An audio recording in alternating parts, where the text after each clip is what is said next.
Perhatian.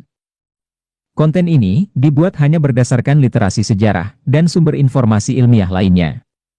Dengan tujuan untuk berbagi dan menambah pengetahuan tentang sejarah yang mungkin belum kamu ketahui. Jadi, buat kamu yang baperan dan gampang tersinggung tanpa melihat konteks, mending skip aja. Apakah kamu tahu legenda tentang The 10 Lost Tribes atau 10 suku Israel yang hilang? Sejarah ini bermula sejak peristiwa yang dialami oleh kerajaan Israel Utara. Dan inilah sejarah kisahnya. Sekitar tahun 1900 sebelum Masehi, ada seorang kaum Ibrani bernama Yakub, Jacob, atau di dalam Islam lebih sering disebut dengan Nabi Yakub alaihi salam. Beliau mempunyai nama lain yaitu Israel. Israel yang dimaksud di sini bukan nama negara ataupun kaum, tapi nama lain dari Nabi Yakub alaihi salam.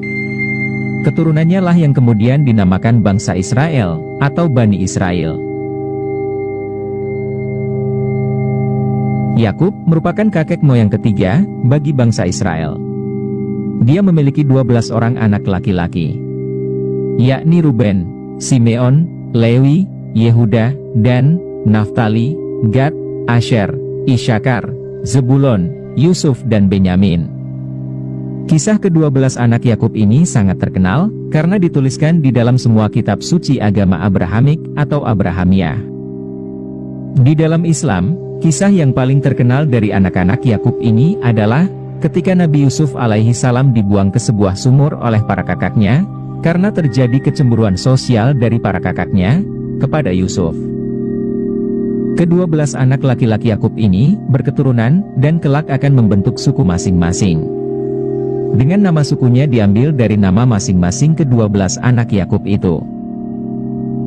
Dan dari gabungan ke-12 suku itulah dikenal sebuah nama, yaitu bangsa Israel atau Bani Israel.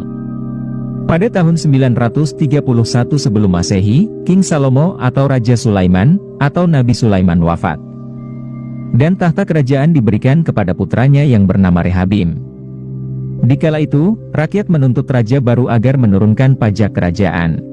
Tetapi, Rehabim memilih untuk menaikkan pajak. Tanggungan rakyatnya makin bertambah. Akhirnya, 10 suku-suku keturunan putra-putra Yakub menolak Rehabim sebagai raja dan memilih untuk melepaskan diri dari kerajaan utama. Mereka pun membentuk kerajaan baru, yakni kerajaan Israel Utara, dan mengangkat Yeroboam bin Nebat sebagai raja pertama. 10 suku yang bergabung ini, antara lain adalah suku Ruben, Simeon, Isyakar, Gad, Asher, Dan, Zebulon, Naftali, Efraim, keturunan Yusuf, dan suku Manasye, keturunan Yusuf. Di sisi lain, suku Yehuda dan suku Benyamin bersatu untuk membentuk kerajaan Yehuda atau kerajaan selatan. Kerajaan Yehuda atau gabungan dari suku Yehuda dan suku Benyamin inilah yang menjadi pencetus bangsa Yahudi. Tidak seperti suku lainnya, suku Lewi tidak mempunyai tanah.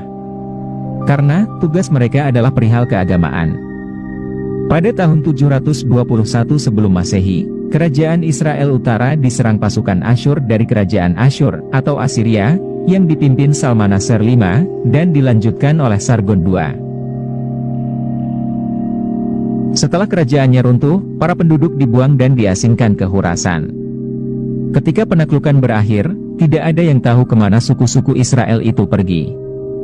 Ke-10 suku tersebut akhirnya dinyatakan hilang, dan tercerai-berai ke seluruh dunia. Berbeda dengan 2 suku lainnya, yaitu suku Yehuda dan suku Benyamin, mereka masih bertahan dan dapat kita lihat bahkan kita temui sampai sekarang. Pada saat ini, mereka lebih dikenal dengan sebutan orang Yahudi. Sekarang, para peneliti sudah memulai eksplorasi ke berbagai dunia, untuk menemukan kembali jejak-jejak ke-10 suku Israel yang hilang itu. Rupanya, Indonesia juga menjadi tempat yang diteliti, dan diduga sebagai salah satu wilayah diaspora, dari keberadaan suku Israel kuno itu. Profesor Tudor Parfit, seorang profesor Universitas Internasional Florida, pernah melakukan ekspedisi penelitian ke Papua Nugini. Selama di sana, dia mempelajari budaya masyarakat Gogodala. Suku Gobedala merupakan pemburu yang berada di bagian barat Papua Nugini, dan mereka percaya bahwa mereka adalah salah satu dari garis suku yang hilang. Bangsa lain yaitu bangsa Melanesia, yang juga banyak sekali tersebar luas di Indonesia bagian timur, juga diyakini menjadi bagian dari suku bangsa Israel yang hilang dan tersesat. Sayangnya mereka belum diberikan hak untuk kembali ke Israel, karena belum merubah agamanya dari Kristen menjadi Yahudi. Beberapa suku lain di Indonesia juga sering disebut sebagai keturunan suku Israel kuno.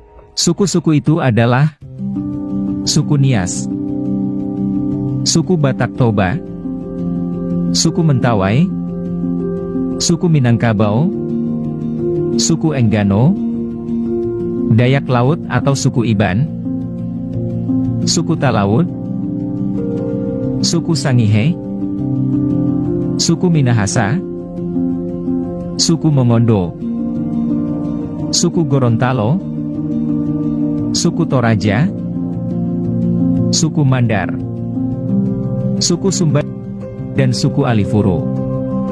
Mencari jejak yang telah lama hilang memanglah sulit, dan membutuhkan waktu lama untuk menguji kebenarannya. Nah, gimana nih menurut kalian? Apakah benar Indonesia sudah bercampur dengan suku bangsa Israel kuno? Kalau memang benar adanya, berarti ada di antara kita adalah garis keturunan langsung dari Nabi Yakub. Tulis pendapat kalian di kolom komentar.